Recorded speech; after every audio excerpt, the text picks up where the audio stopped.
গতকাল মঙ্গলবার বাংলাদেশ সরকার, এই অন্তর্বর্তীকালীন সরকার একটা সার্কুলার জারি করেছে। অর্থাৎ সেটা হচ্ছে সেনাবাহিনীকে ম্যাজিস্ট্রেসি ক্ষমতা দিয়েছে সরকার, এবং সেটা দিয়েছে 7 মাসের জন্য। এখন থেকে সেনাবাহিনীর কমিশন প্রাপ্ত কর্মকর্তারা তারা ইচ্ছে করলে কোনো মানুষকে যারা বিভিন্ন অপরাধের সাথে জড়িত তাদেরকে গ্রেফতার করতে পারবেন এবং তাদের বিরুদ্ধে ব্যবস্থা নিতে পারবেন। এখানে ম্যাজিস্ট্রেট লাগবে না। এখন সরকার এটা কেন করলো হঠাৎ করে? তো সরকার কেন করলো? কারণ আমরা দেখতে পাচ্ছি যে আইন শৃঙ্খলা পরিস্থিতির খুব একটা উন্নতি হয় নাই। বিশেষ করে পুলিশের অবস্থা খুবই খারাপ।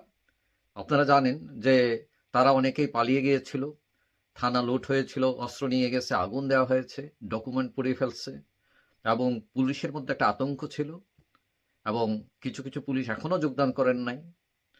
তারপরও এখন মোটামুটি চালু হয়েছে, কিন্তু অভিযোগ আছে যে পুলিশ আছে ঠিক, কিন্তু তারা নিষ্ক্রিয়, তারা অনেকটা ভয়ে, এবং পুলিশের মধ্যে বদলি, তারপর বিভিন্ন ধরনের অভিযোগে কেউ কেউ পলাতকও আছেন। সবকিছু মিলিয়ে মানুষ পুলিশকে আর খুব একটা বিশ্বাস করতে পারছে না। আস্থার জায়গাটা পুলিশ আর এখন নেই। অর্থাৎ একটা বিপদে পড়লে যে পুলিশ পাবে, মানে সেটা অনেকে এখন বিশ্বাস করতে পারছেন না। অনেক আতঙ্ক আছেন, ভয়ে আছেন।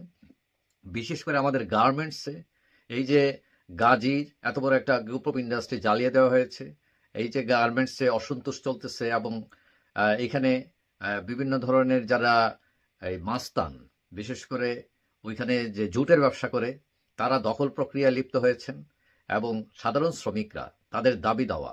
আমাদের দেশে একটা নিয়ম, মানে ওই যে ঠকানো, যে শ্রমিকদের ন্যায্য বেতন ভাতা না দেওয়া, এবং সব লাভ একাই খেয়ে ফেলতে চায় তারা মালিকরা। তো এই টেন্ডেন্সি আমাদের দেশে ছিল এবং এখনো আছে। তো এই সব কিছু মিলিয়ে এই গার্মেন্টস সেক্টর বিশেষ করে বিরাট একটা সমস্যার মধ্যে এখনো আছে, এবং প্রতিদিনই আন্দোলন হচ্ছে।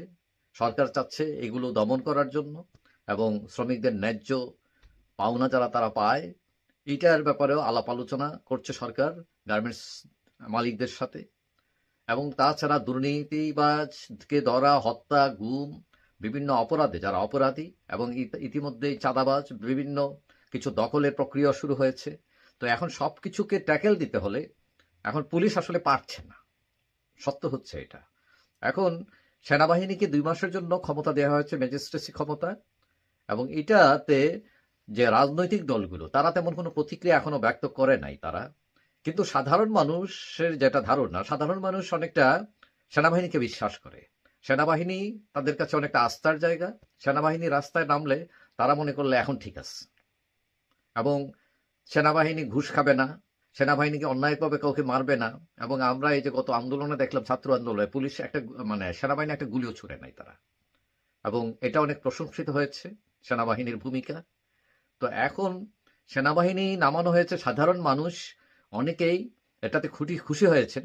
তবে যারা রাজনীতি করেন তারা হয়তো অনেকেই বিভিন্ন গণতন্ত্রের সংজ্ঞা, বিভিন্ন ধরনের বিষয় উত্থাপন করতে পারেন। মানে আমাদের দেশে একটা হয়েছে কি, মানে সবকিছুতে একটা ভুল খুঁজে বের করা কিছু মানুষের টেন্ডেন্সি এটা, যে আলটিমেটলি আমাদের যে সমস্যা, এই সমস্যার সমাধানের, কারণ সেনাবাহিনী এরা কিন্তু বাইরের মানুষ না, এরা আমাদের সমাজের অংশ, আমাদের কারো না কারো কেউ তারা, আমাদের পরিবারের, আমাদের প্রতিবেশী, হ্যাঁ, আমাদের দেশের মানুষেরা। সো দেশের ক্রান্তি লগ্নে তারা আসতেই পারে, সরকারও তাদের সুযোগ দিতে পারে। তো এখন পাবলিক, আমি মনে করি যে তারা খুশি হয়েছে, এবং রাজনৈতিক দলগুলো কে কি বলল, মানে এটা মুখ্য বিষয় নয় আমাদের কাছে, সাধারণ মানুষের কাছে। কারণ তারা চায় নিরাপত্তা, তারা চায় যে স্বাভাবিক জীবনযাত্রা, তাদের বাচ্চা কাচ্চা তাদের স্কুলে যেতে পারে, সবাই কাজ কারবার করে নিরাপদে বাড়ি ফিরতে পারে। এটা হচ্ছে মানুষের চাওয়া। তবে এটাও ঠিক, সরকারকে এটাও খেয়াল রাখতে হবে, সেনাবাহিনীকে খেয়াল রাখতে হবে যে কেউ যাতে আইনের অপব্যবহার না ঘটায়।